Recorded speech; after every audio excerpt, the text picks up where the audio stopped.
السلام علیکم ورحمۃ اللہ وبرکاتہ نحمده ونصلی علی رسولہ الکریم اما بعد۔ عید الفطر کے متعلق اور جو رمضان میں نیکیاں ہوئی اس کے متعلق مختصر تھوڑا سا لمبا ہے، لیکن ضرور سنیے تاکہ پتہ چلے کہ حضور صلی اللہ علیہ وسلم نے کیا فرمایا ہے۔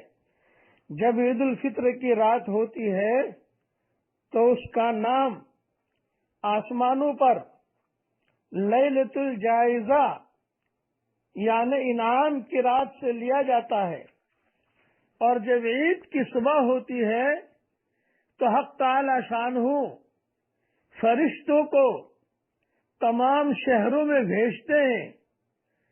وہ زمین پر اتر کر تمام گلیوں راستوں کے سروں پر کھڑے ہو جاتے ہیں، اور ایسی آواز سے جس کو جنات اور انسان کے سوا ہر مخلوق سنتی ہے، پکارتے ہیں کہ اے محمد صلی اللہ علیہ وسلم کی پیاری امت، اس کریم رب کی درگاہ کی طرف چلو، کہ اے پیارے محمد صلی اللہ علیہ وسلم کی پیاری امت، اس اللہ کی طرف چلو جو بہت زیادہ عطا فرمانے والا ہے اور بڑے سے بڑے قصور کو معاف کرنے والا ہے۔ پھر جب لوگ عیدگاہ کی طرف نکلتے ہیں تو حق تعالی شانہ فرشتوں سے دریافت فرماتے ہیں کیا بدلہ ہے اس مزدور کا جو اپنا کام پورا کر چکا ہو۔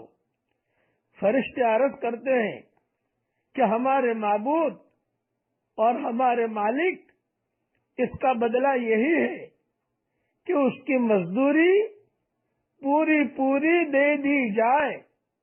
تو حق تعالی شانہ ارشاد فرماتے ہیں کہ اے فرشتوں، میں تمہیں گواہ بناتا ہوں۔ واہ میرے پیارے اللہ، واہ میرے پیارے اللہ۔ اللہ تعالیٰ گواہ بناتے ہیں، حالانکہ اللہ کو گواہ بنانے کی ضرورت نہیں ہے۔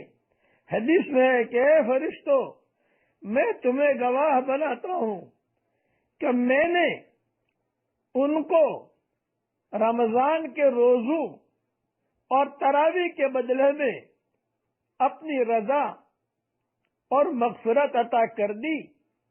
اور بندوں سے خطاب فرما کر ارشاد ہوتا ہے، یعنی ہم جو موجود ہیں اس وقت میں، ہم کو اللہ تعالیٰ خطاب فرمائیں گے، اور اللہ تعالیٰ بندوں سے خطاب کر کے ارشاد ہوتا ہے کہ اے میرے بندو، مجھ سے مانگو، میری عزت کی قسم، میرے جلال کی قسم، آج کے دن اس اجتماع میں مجھ سے اپنی آخرت کے بارے میں جو سوال کرو گے عطا کروں گا، اور دنیا کے بارے میں جو سوال کرو گے اس میں تمہاری مصلحت پر نظر کروں گا۔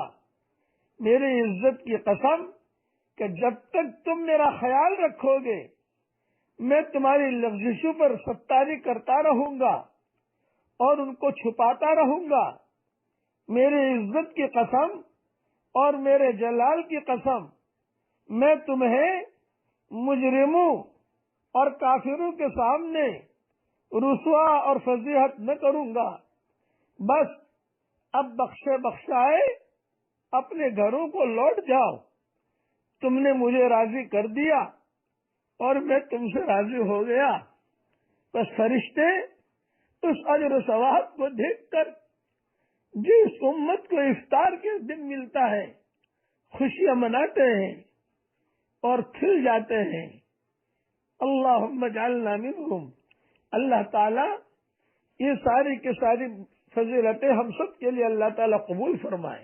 بس میں تو یہ دعا کرتا ہوں کہ اللہ کسی زمانے میں کوئی سخی آدمی تھا جو لوگوں کے کھوٹے سکے لے لیا کرتا تھا، اور وہ عادت تجھے پسند آ گئی، اس پر جو ہے تو نے اس کو معاف کر دیا تھا۔ صحیح حدیثوں میں آتا ہے کہ لوگوں کی کھوٹی پونجی لیتا تھا اور کھرا سودا دے دیتا تھا۔ اے اللہ ہمارے یہ رمضان کو تو قبول کر. اے اللہ ہم جانتے ہیں کہ ہمارے روزے کیسے گزرے ہیں، ہماری راتیں کیسے گزری ہے، ہماری تراویح کیسی گزری ہے، یہ تو تو جانتا ہے. یہ کھوٹے پونجی ہے اور تو کریموں کا کریم ہے، اور کریموں کا کریم جو ہوتا ہے وہ ہمیشہ اپنے کرم کو نبھایا کرتا ہے. اے اللہ تجھ سے ہمارے کھوٹے پونجی اور کھوٹے اعمالوں کو تو قبول کر. اور اے اللہ جتنا ایک کریم کے پاس اتنا بڑا مجمع چلا جائے یہ بہت اہم دعا ہے. ایک کریم کے پاس اتنے سارے مسلمان چلے جائیں اور 1 ریال کی بھیک مانگیں، اس کے لیے 1 ریال کا دینا جتنا آسان ہے اس سے زیادہ تیرے لیے ہم سب کو ہدایت کا دینا آسان ہے. اے اللہ تو ہم سب کے لیے ہدایت کے فیصلے فرما اور ہمارے ان عملوں کو قبول فرما. قیامت کے میدان میں یہ نہ کہہ دیا جائے کہ سوائے بھوک اور پیاس کے تم کچھ نہیں لائے، بلکہ یہ روزے ہماری سفارش کر رہے ہو تو اس کے غیب سے صورت و شکلیں پیدا فرما اور ہماری ان دعاؤں کو قبول فرما. آج ایک مرتبہ میرے ساتھ پڑھ لیجئے، سبحان اللہ والحمد للہ ولا الہ الا اللہ واللہ اکبر ولا حول ولا قوت الا باللہ العلی العظیم. دیکھیے اب میں نے پڑھا، اللہ تعالیٰ نے فوراً آسمان سے کہہ دیا میرا بندہ مسلمان ہو گیا، اپنے آپ کو مجھے سونپ دیا، فرما بردار ہو گیا. آپ سب پڑھ لیجئے تو اللہ تعالیٰ فوراً کہیں گے میرا بندہ مسلمان ہو گیا، فرما بردار ہو گیا.